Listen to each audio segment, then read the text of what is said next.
Great. Hi, everybody. Hope everybody's well, and I'm really excited to be beaming in to you from Washington, D.C. today. Thank you so much, Paula and Tony and Etienne, for accommodating me, inviting me today. And I am going to make a very brief presentation so we can get right into the Q&A.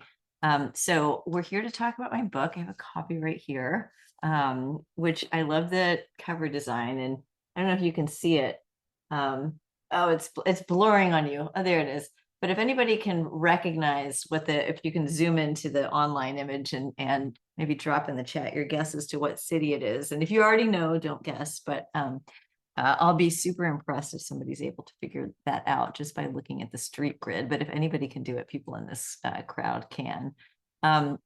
But I wrote this book about zoning because I feel like zoning is this really important but very hidden superpower of local governments that has huge impacts on the way that we move, of course, the way that we live, where we live, our economic potential, the potential for economic growth and opportunity in our cities, in our regions, and actually makes a big impact on our relationships with each other, because zoning dictates how things can be built, and where and how far apart they might be, and kind of also dictates where we might be able to socialize and how.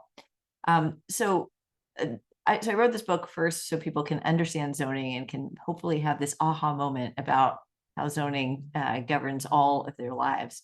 But I also wanted to take the conversation about zoning away from just the housing advocacy community. So lots of people on this call, I recognize some of the names and folks on the call, and lots of people are also involved, just as they are in parking, with housing and housing advocacy and the YIMBY movement, maybe the NIMBY movement, I don't know. But again, I know a lot of you are involved in housing advocacy. I feel like public conversations about zoning are focused predominantly on the relationship between zoning and housing. And so I wrote this book so that people understand that zoning has an impact on where we can undertake creative uses, artistic uses, where we can do nightlife, whether that's bars and late night restaurants, or adult uses, both of which I cover in one of the chapters in the book. It, of course, governs where we live. It helps, and I'll talk about this more, has a big influence on transportation.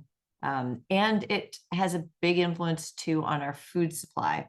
So in the book, and I'll flag this now, I won't talk about it again in my sort of scripted or not so scripted remarks, but it has a big impact on food. So whether it's urban agriculture provisions at the local level, or rural communities considering how to deal with these huge commercial agricultural feeding operations, zoning can play a really big role in that. And in the aggregate, across 30-something thousand jurisdictions in the country, have an impact on our food supply, just as much as it does our housing supply and our transportation access. So that's kind of the overview why I wrote the book. The book itself traces, it's really kind of a personal book, actually. I traced a lot of my own personal evolution, where I was born, where my parents moved, how much their house cost, how we moved as a family through our daily lives. So just literally like how far we drove. I grew up in Houston, which is the only American city without zoning, and also something like 500 square miles. And the book kind of traces growing up there and the influence that really interesting, dynamic, international, great food city slash 500 miles of sprawl city influence how I think about land use. I moved to Europe for a couple of years for graduate school, then came back to New Haven and Hartford. And the book starts in Hartford, where I moved after law school, and realized, I mean, this is a city that couldn't be more different than Houston, that there was such a thing as a compact, walkable city with distinct architecture and beautiful parks, and the ability to be connected through a street grid, through building design, through parks. And Hartford is a struggling city, a post-industrial city, but I was fortunate enough to serve for 7 years on the Planning and Zoning Commission there. So the very first part of this book talks about actually a neighborhood activist that I met while working on zoning in Hartford, and how our tour on Albany Avenue, which is a strode, I don't have to explain that word to this group, and the zoning around Albany Avenue, which is one of the main commercial corridors of Hartford, had changed over the years, had changed particularly in the 1950s with the rise of the automobile and the flight outward from Hartford to Central City into the suburbs, the rise of the suburbs, then necessitating Hartford to change its zoning to become to cater to the suburbanites, and to make Albany Avenue this sort of fast-moving avenue that had things like gas stations and car washes and fast food restaurants. So walking along the avenue with Denise Best, who again is the activist that I start the book with, really opened my eyes to the way that zoning has these significant impacts on communities, even though we might not know it. And she had been working in Hartford for decades and didn't really realize, as she was doing that, that some of the biggest concerns she had about her neighborhood and that her community had voiced through her, excessive curb cuts, really wide curb cuts, pollution that caused her neighborhood to have some of the highest asthma rates in the state, the fast food options that were all but required in the code of the 1950s, and even the fact that the neighborhood had seen lots of buildings torn down to make way for parking. So parking central to the degradation of Albany Avenue and minimum parking requirements, which the Parking Reform Network fights so hard against, were really, those minimum parking requirements, and then the use allowances for fast foods and car washes and gas stations and huge curb cuts, all kind of work together through the zoning code to make Denise's neighborhood worse. So starting with that story in the book, then moving through sort of my own evolution as a human being, and finally closing in Washington, D.C., where I live now, in a neighborhood that is highly walkable, very compact, very few curb cuts, lots of cars parked on the street, and bikes and people walking everywhere. Something that happens in a lot of neighborhoods in DC, but something that is all too rare in other places across the country. So that's kind of the arc of the book, and the different topics that it covers. Again, parking makes an entrance at the very first part of the book, with my tour of Denise, and really the impetus for my interest in zoning and my commitment to Hartford, and to see through the city's complete overhaul of its zoning code in 2016. Is something that I'm deeply, deeply proud of, and was only accomplished with huge support from neighborhood leaders like Denise and lots of groups all over the country. Parking reform makes a repeat entrance later in the book, and that's the part that I think Tony could have written just on a napkin, talking about Buffalo, about Hartford's lifting of minimum parking requirements citywide, Sacramento, San Francisco, some of the communities again that you have studied in this group, in your book talks, and in your talks with speakers again and again. But I did want to flag in chapter 6 a really fun story that maybe you heard about this guy too, but this Reverend Robert Schuller, who decades ago started what was essentially a drive-in theater that he repurposed on the weekends for church services. And he built this sort of congregation, a really huge religious congregation, in Anaheim, out in California, again, as the automobile was gaining prominence. He actually then became very successful as a reverend. He built a church called the Crystal Cathedral in Garden Grove. Raise your hand if you've been to that cathedral. It is way overparked. Garden Grove, by the way, has huge minimum parking requirements. I talk about those. If anybody knows the Sublime song, I reference that too in the book. There's some some music references in the book that are hopefully kind of fun for folks. But anyway, Robert Schuller and his really rooting his entire religious movement and his entire congregation, and in fact, the Crystal Cathedral itself, which had a huge wall that rolled outward so that people could park in this giant parking lot surrounding this kind of architectural masterpiece slash monstrosity, depending on your preferences, I guess. But the door, like a multi-story door, would slide open so that he could preach from the second story to the people in their cars below.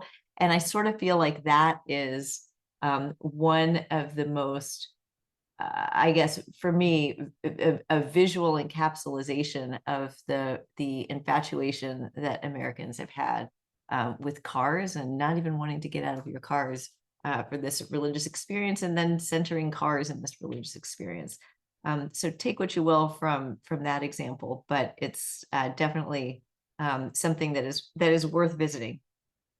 So I think, for me, the most interesting thing about some of the book talks that I've done in live and in person and even online has been the questions and answers and the back and forth. So I think I'll just close by saying, first of all, Shane, you are correct. That is Houston, Texas. So I actually had to look at it when the publisher sent it to me. So good job, high five. If there's a prize that we give out on these webinars, you get it. Gold star, and yes, it's definitely Houston, and you can see the ring road around and then the sort of downtown image, and no, those are not, there are actually bayous in Houston, but none of these are rivers, they're all highways. But again, so the book itself is really for me a labor of love, in that it it presents stories based on the atlas of my life, and brings in some of the stories and the conditions in lots of other cities all over the country. So I appreciate the time today, and I wanted to, maybe Tony, turn it back over to you and see where the conversation takes us. Yeah, thanks. I've got some questions prepared. So, I want to say the book, I finished the book this weekend. As I mentioned, it was great. It's really fun. It's personal. I did appreciate, the music references and just the personal story going through it. So it's if for a topic like zoning, I think it's very accessible for people, and I would definitely recommend folks get it. I haven't been to the Crystal Cathedral. I'll have to put it on my list. I go down to Southern California pretty often, but just so for the people in the audience, I actually had bookmarked this in my notes.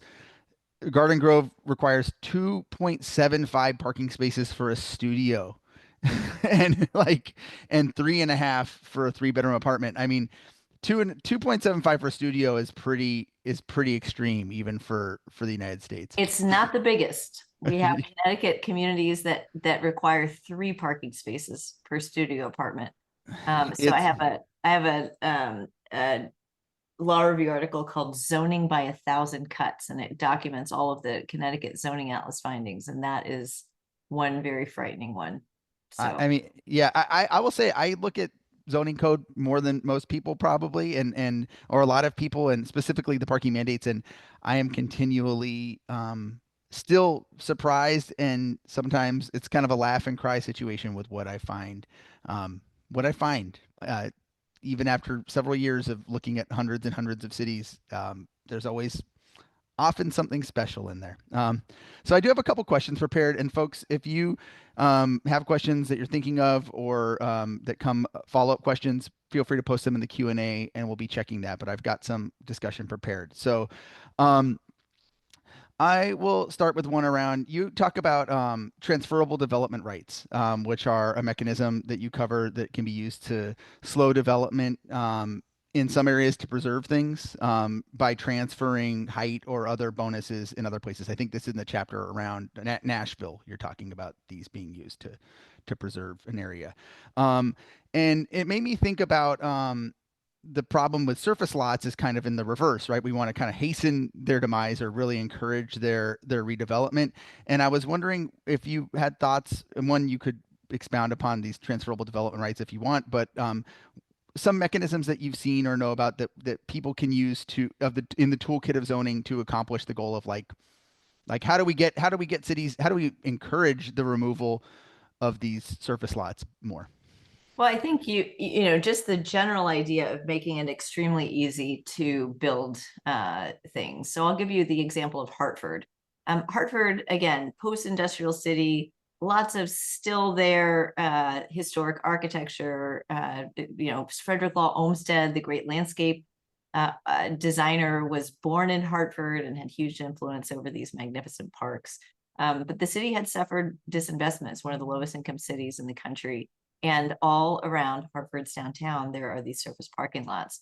When we reviewed the zoning code starting in 2014, again, we adopted the overhaul in 2016.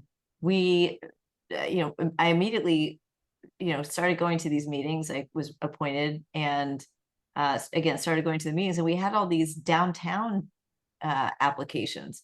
It's like, why is the full planning and zoning commission of the city hearing every little thing that happens in downtown? And essentially what we had done in the zoning code was we had required for anybody doing virtually anything in downtown, where you're supposed to be able to do like a bunch of different things, office and residential, to come to the planning commission for a full public hearing.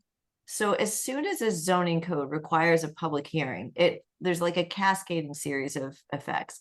Usually that applicant's got to get a lawyer or somebody who can help them walk through the hearing process. Obviously, that's a cost. Then they have to wait for the public meetings schedule to actually align with their submission. It could be 30 days, it could be 60 days, it could be more if staff doesn't get around to it.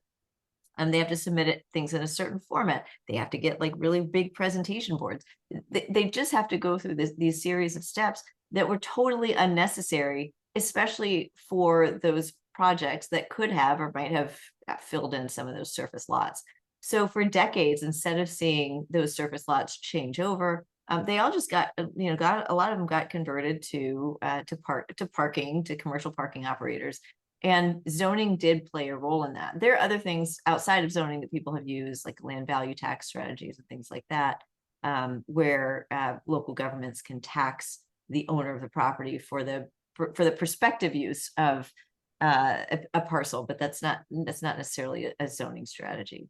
But I think in general, making surface lots easier to redevelop, and of course, eliminating minimum parking requirements on those lots so that buildings spring up instead of just more surface parking is ideal.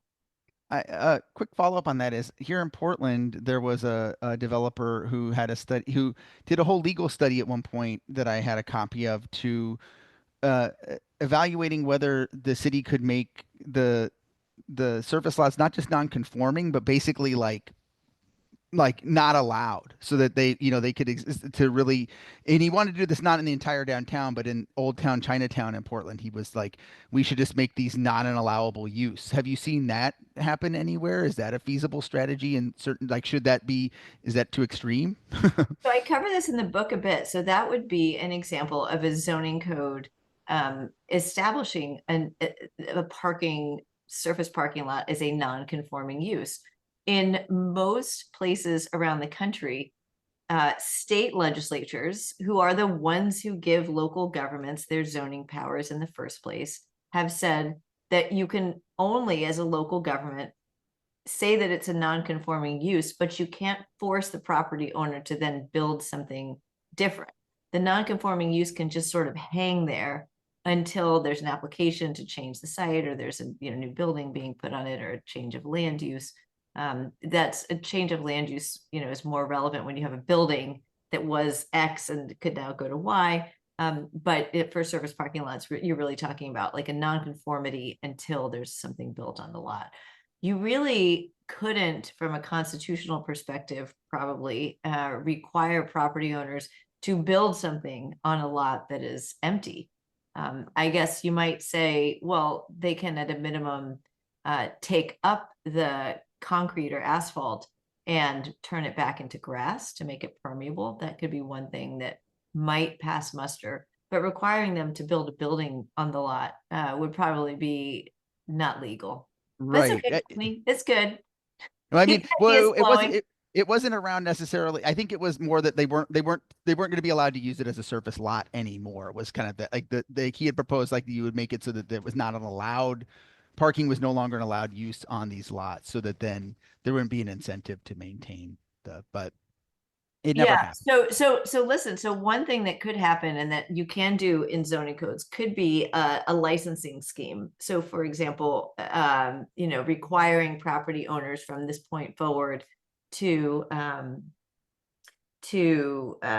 submit an application like every 3 years or every 5 years. So that's possible. That's something that could be done through zoning. Great. I'm gonna ask this question from the Q&A from Kurt Norbeck. Um, he'd like to hear more about the work on the zoning atlas, the National Zoning Atlas, and where you see that going in the future. And I guess also, yeah, we could talk about too how that interfaces and how that can feed, parking reform work, and how it Yeah, works with great. our map. Yeah, so I'd love to hear when you guys do ask questions where you're at. So Kurt, I don't know if you're in the chat, but happy to hear where I you're think I asking the think Kurt's questions. in Boulder or Portland, sometimes maybe both. Yeah. Okay, so if you're in Colorado, we are 95, as of today, we are 95% done with Colorado. So if you go to that link, www.zoningatlas.org/atlas, you'll get to the atlas yourself. Exactly. And actually, I could do just like a quick, Tony, do you want me to do a quick screen share to Sure. kind of Yeah. just show Yeah. Great. That'd people? be great. So for people who don't know, the National Zoning Atlas is a project that aims to document information about the country's 30,000 plus or minus zoning codes. And we are about 16% done with the entire country. So that's seems like a daunting, it is a daunting situation in that, we've been working since last year and we still have only done 16%. But we have 25 full-time staff members and a nonprofit that's actively, I'm going to turn off my video in case that helps with my bandwidth. That's actively, raising money and all of that to try to make sure that we can continue to build the Atlas. So basically what you would see if this was loading, there you go, is the country itself. And this is all really tied to obviously my interest in zoning. This is a public resource, just like the book, which aims to sort of give a broad perspective and narrative form about what zoning is and what it does. The Zoning Atlas is a different kind of tool. It's a data tool that helps us understand how zoning works in the world. And so just to give a quick, I'm going to go to Colorado, Kurt, since you're in Colorado. You can see that anywhere that's purple is where our analysts have finished analyzing and does have zoning. If you look at anywhere that's gray, it's a place that we've analyzed and found that it does not have zoning. So Gunnison County, Colorado, Lincoln County, Kit Carson County, Cheyenne County, these are all places without zoning. And what I'm going to do here is select Boulder as a specific jurisdiction. We can zoom into there. And what the Zoning Atlas does is it tells us exactly where people can build all of these different kinds of things. The green, by the way, is protected land. The light purple is primarily residential land, and the darker purple is mixed with residential. And then you have like this sort of industrial, this peach is not non-residential. Well, here's the legend so you can see primarily mixed and non-residential. And I'm just going to do two quick filters. One is, where is single family zoning allowed? So here is actually pretty interesting. Single family housing is allowed. I'll scroll out from Boulder. Pretty much everywhere. I guess maybe it's not that interesting because it's pretty common. And you can see here in our filter that 65%, is bottom right, if you can't see my little mouse, 65% of land allows for single family housing. And now, Kurt, this is the moment of truth. How much land in Boulder allows for multifamily housing? Well, look at that. It's actually pretty good. 52%, so good job, Boulder. If we go to some of these neighboring counties, I can select, I don't know, Louisville, is that fancy? 5% for multifamily housing. Boulder County as a whole looks like 0% multifamily housing, although a lot of it's protected land. All of this white area is not protected land. A Longmont, and so on. So if you look kind of more broadly across Colorado, even Denver, by the way, doesn't have a ton. It's not 100% single family housing. Let me go back in. If you look across this sort of region, you can see the difference as it readjusts here. between apartments and single family housing. So wherever it's purple, that's where single family housing is. And again, green is protected. So I'm going to stop sharing, but the zoning atlas is a tool that does enable you to really see how your community zones for housing. And then I didn't show you, but if you scroll down, you can see all the different zoning districts. And for people who are interested in how their community zones, if you checked out the map, we saw we're finishing California, we're finishing hopefully Virginia. Certainly, we're on our way to Colorado. We've done all the metros in North Carolina. We finished 7 states: Nevada, Arizona, Connecticut. Massachusetts should be finished today because we're just posting Boston very soon. New Hampshire, Rhode Island, Washington, D.C. We'll finish New Mexico really soon, and we've done Hawaii. So that's the status. If you live in a community that's not covered by the Atlas and you have connections to resources to help us finish it, my team is ready to keep working. We're just going as we get funding. And so, yeah, thank you for your interest. It's That's like a pretty. companion piece to the book, I guess. Interactive and live. It's pretty amazing of a resource. And I had actually, like Kurt, I hadn't checked in on it in a little bit, and it's wild how fast it's working.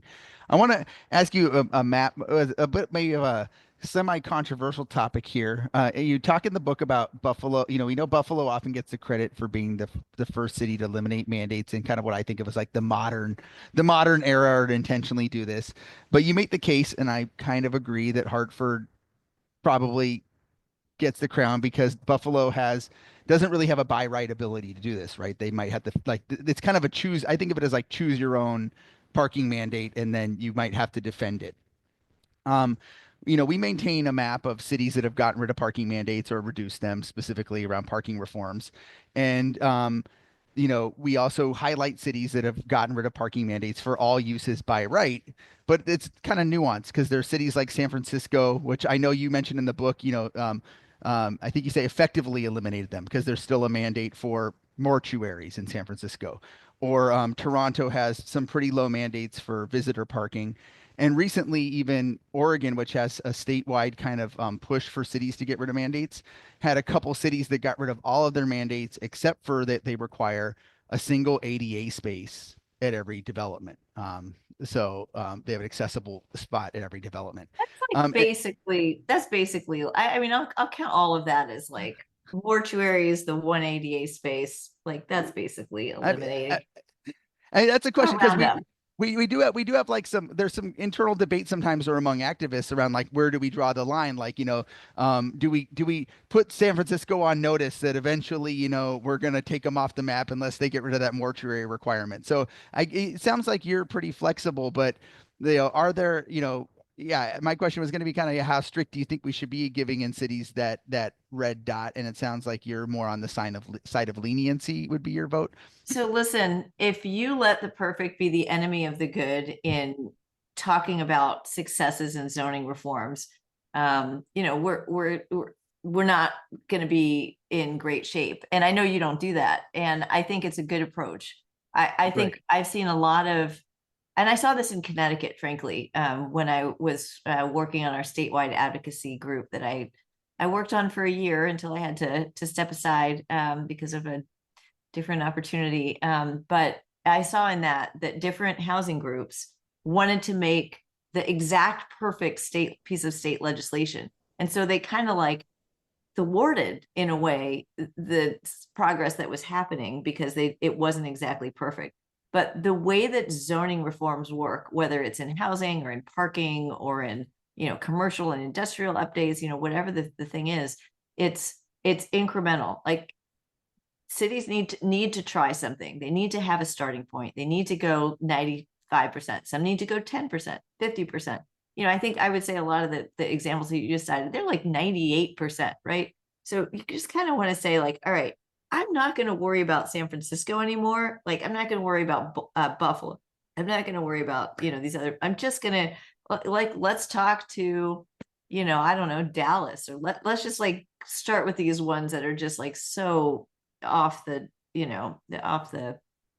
off target, that we need to focus on those. That's so I feel like you can't make the perfect the enemy of the good in zoning. That's like one thing that you can't do. You just got to keep moving forward with the reforms and see what happens.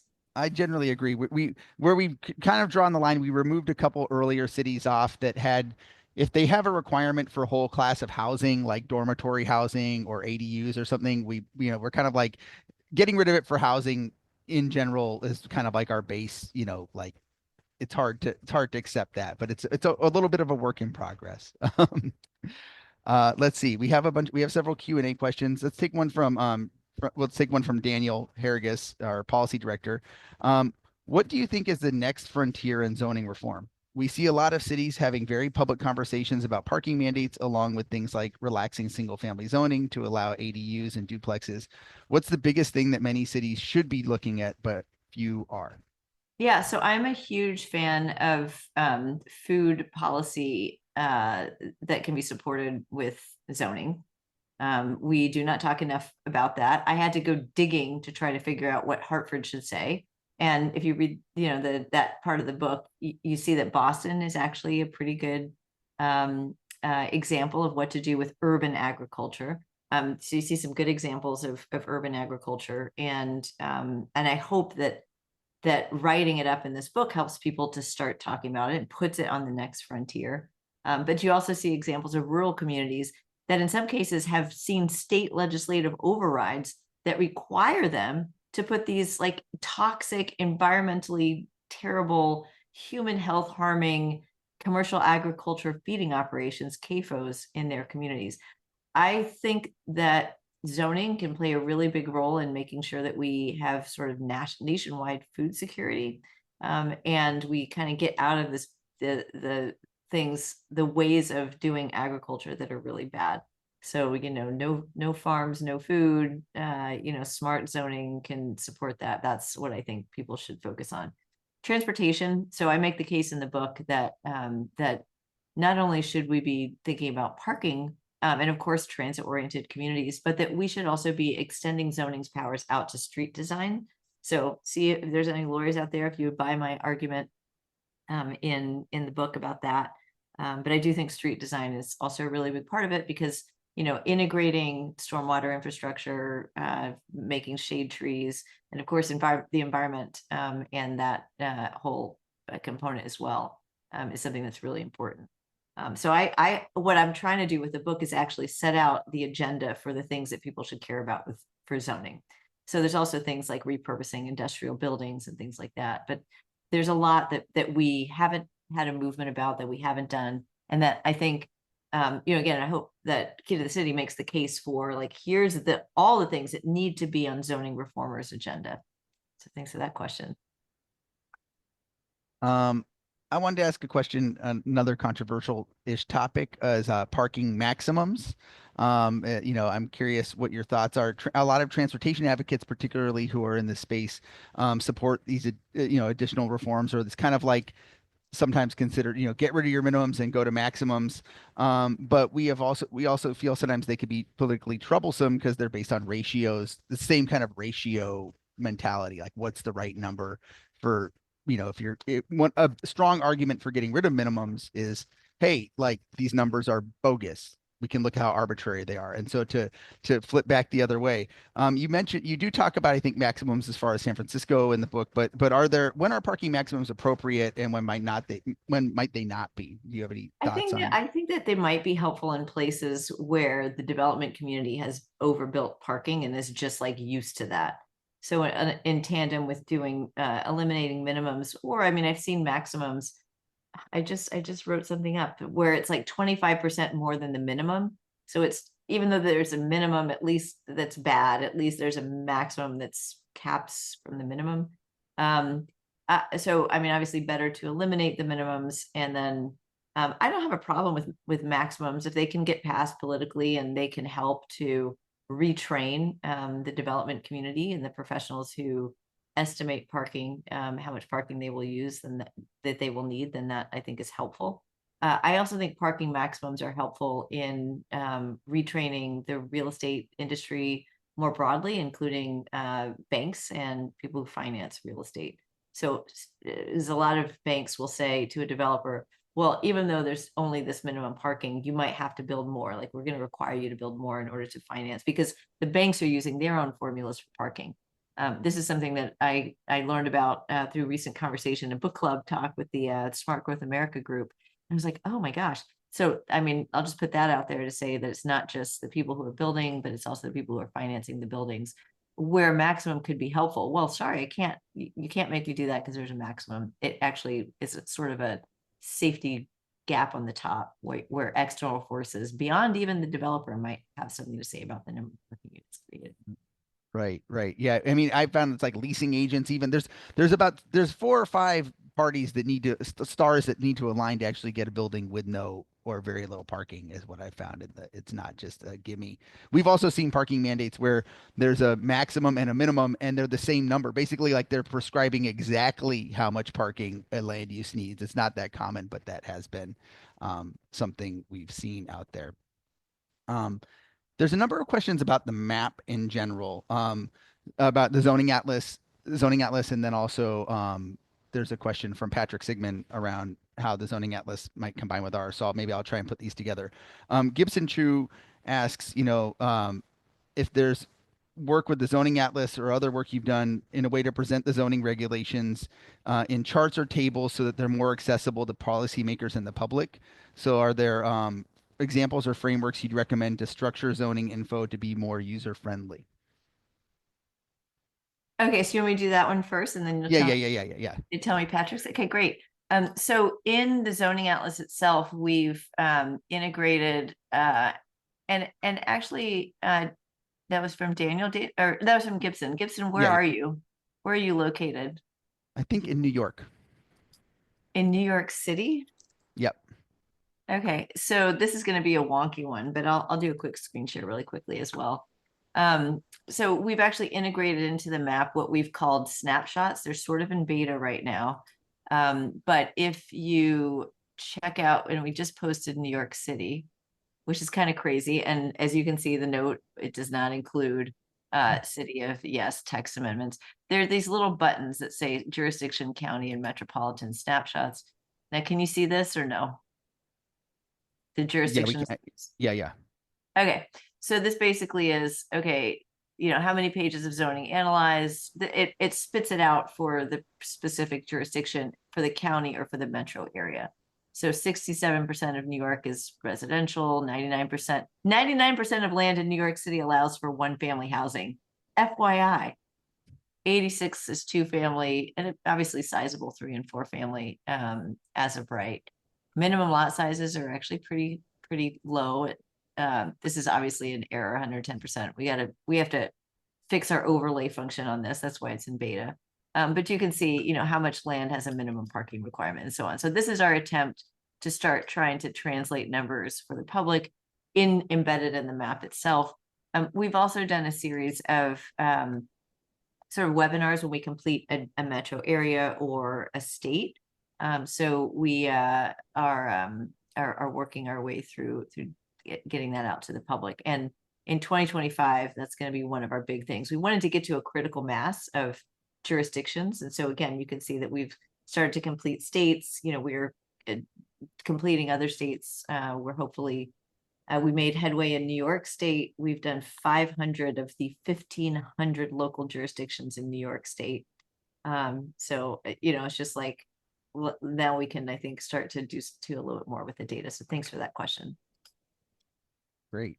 So Patrick is asking about interaction between or whether the efforts duplicated between our mandates map and the zoning atlas. And I know we had early communication right after you launched the zoning atlas. It was like, oh, is there some overlap here?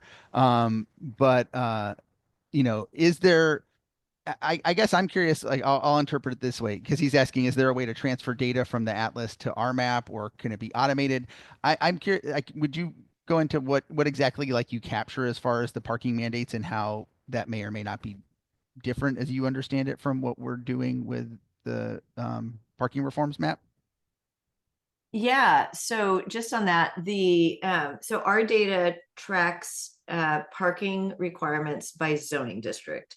And I think your map is jurisdiction wide. Am I right about that? Yeah, I mean, we will contain, like, we have a super volunteer, Sam Dietz, who's amazing, who has done looked up something like 3,000 cities on his own, right? Like just looking at their parking mandates, and he kind of categorizes whether they've removed them, eliminated them, or added maximums. And then we do have, like, is it in the city center or TOD? So it's kind of more a broad, like, just for the parking Yeah. mandates, have they done some removal or not? But the focus is on the city.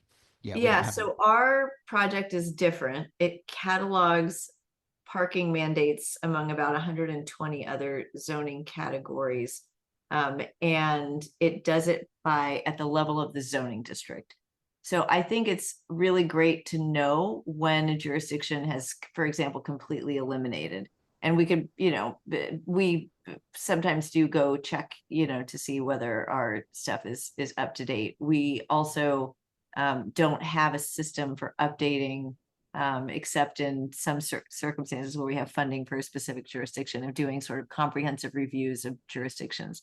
So one thing would be, hey, if you know somebody that's a jurisdiction that's eliminated, or you change their stuff and it's on our map and it's not showing correctly, send it our way and we'll post the correct results.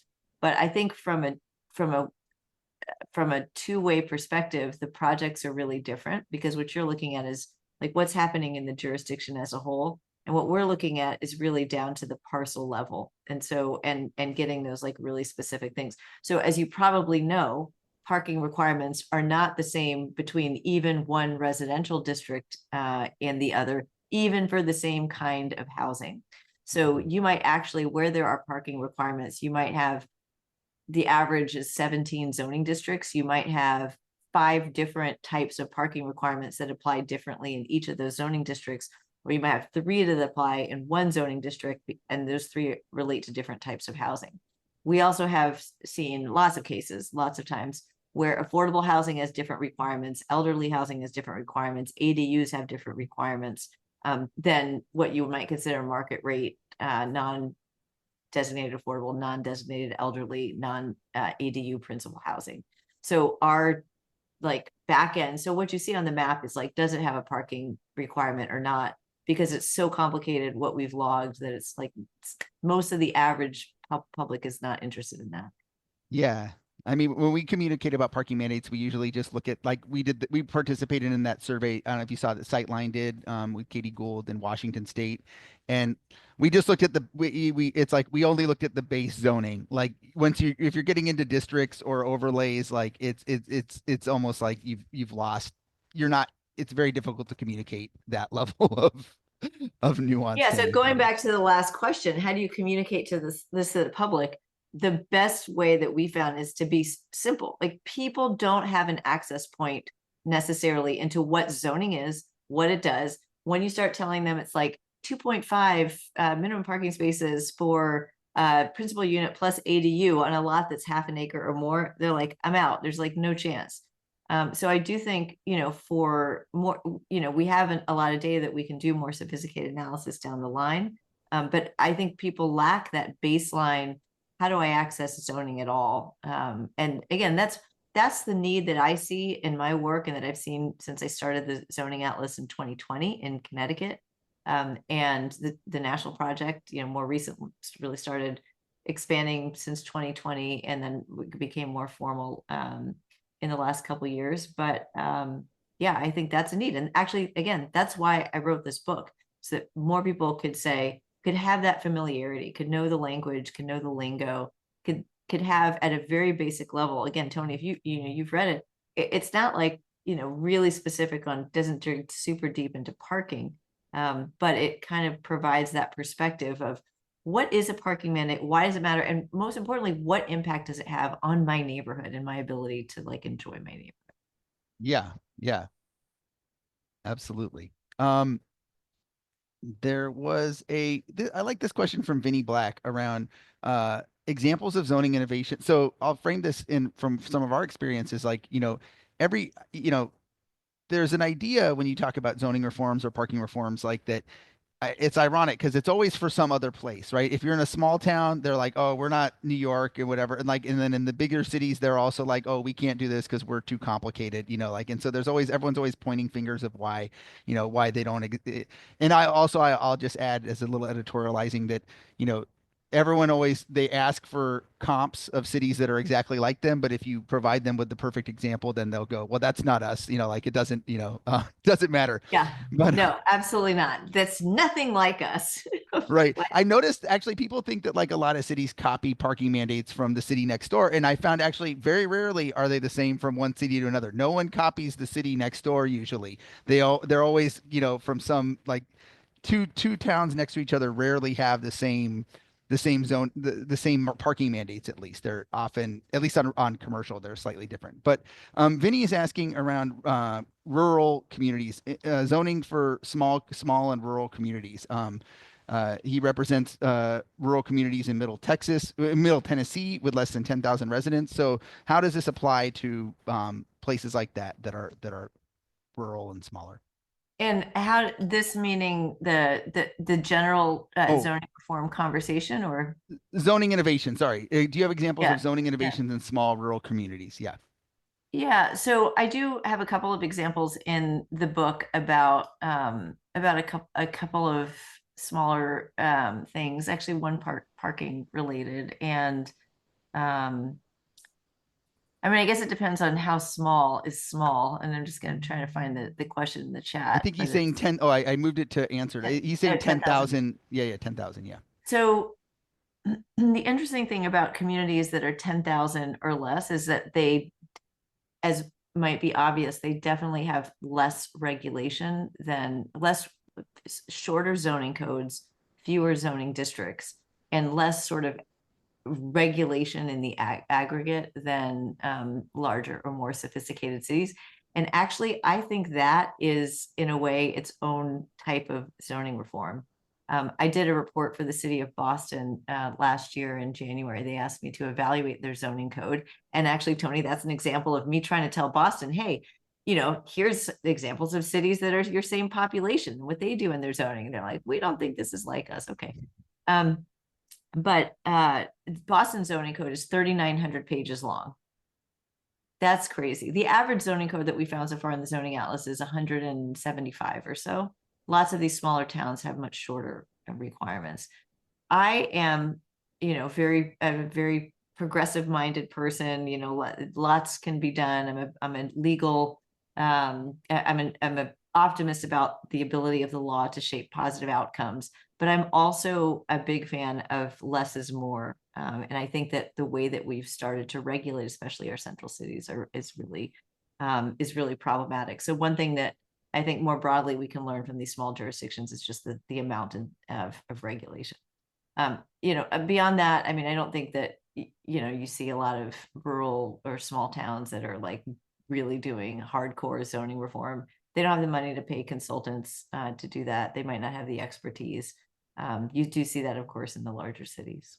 Interestingly, we had an example. There was a student who was a PRN member, Sarah Stuetz, who did a no, wait, I think it was Sarah who did a paper on the diffusion of parking reforms. And Interesting. and she covered, and one of the examples she came across, we also have a volunteer, Nanny Wolf, who is a planner in Michigan, and there's a program in Michigan that gives cities assistance to either add zoning, because I guess sometimes they need to add zoning to get access to certain government programs. So they, if they didn't have zoning, they might need it for certain things. And there's a number of small places in Michigan that are doing really interesting things. There's a place called Muir, Michigan, that adopted a zoning bill of rights when they adopted their zoning reform. That, among other things, says you can only change the zoning bill of rights by a unanimous vote of the village council.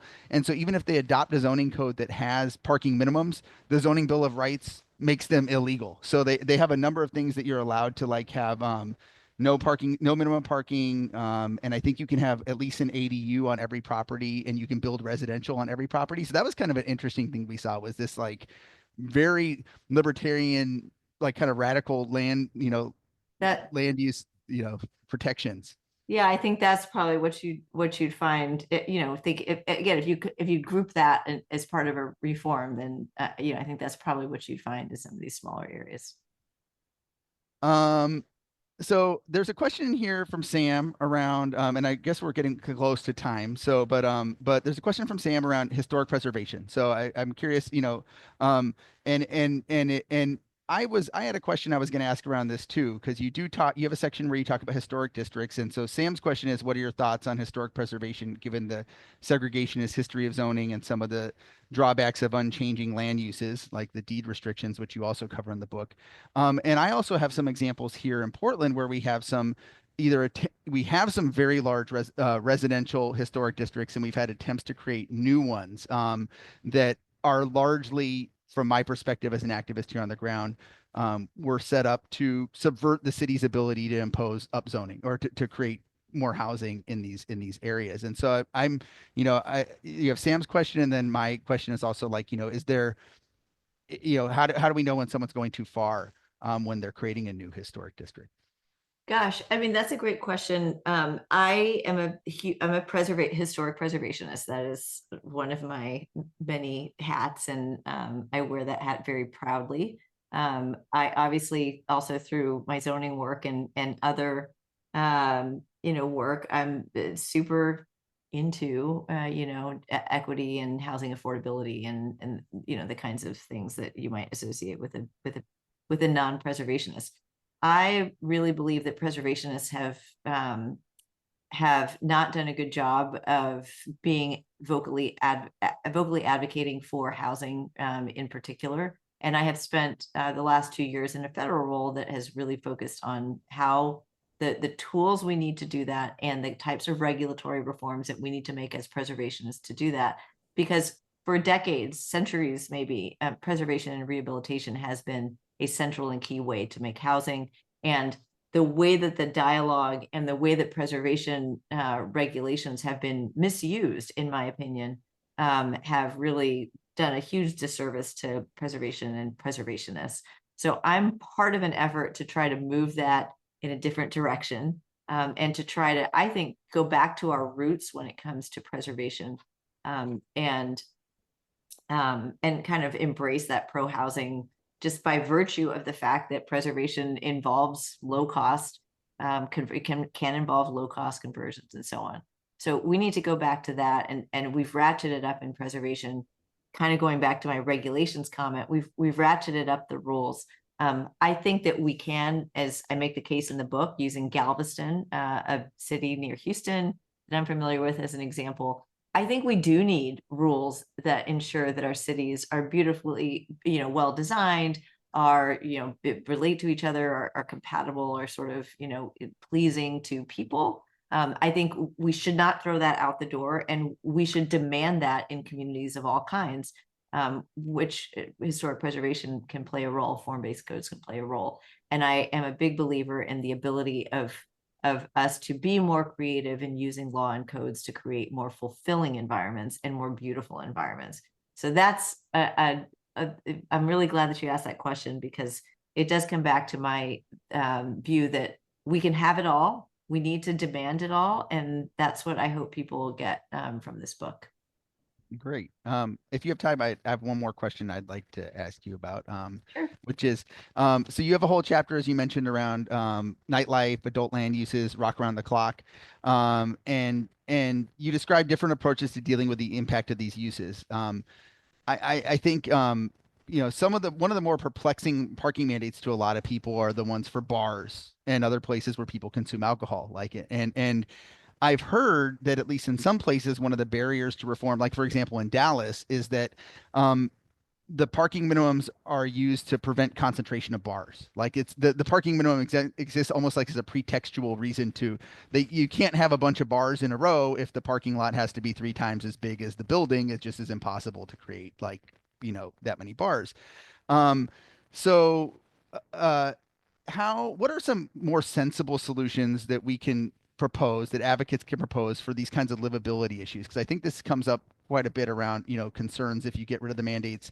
On the housing side, I think we know housing doesn't get built super fast, so you get rid of the mandates, the sky probably doesn't fall. But on the commercial side, I think there's a lot of trepidation around what happens when things move too fast if you get rid of them. So what are some strategies that and solutions that people could Well, tackle? I do use a couple of examples in the book. I mean, Nashville, I think, is an interesting one about how they've seemingly managed nightlife slightly better than Austin has, which has a very concentrated series of uses amidst this broader business district, as is the case with Nashville as well. I think in general, um, cities have become really I think in general, zoning has become stagnant and we're not willing to try different things. So whether it be a pilot in a specific neighborhood with some of the things that a community might do, whether it be, in terms of pilot limited by geography or limited by time to see how things actually work.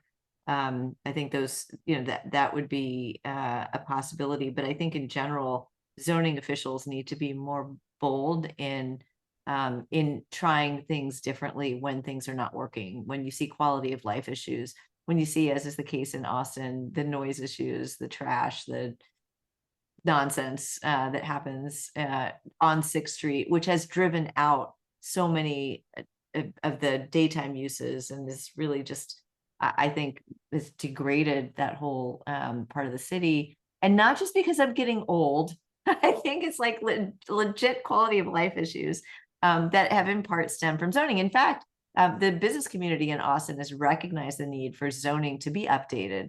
And I do give them credit in the book for that. They view zoning as part of the solution.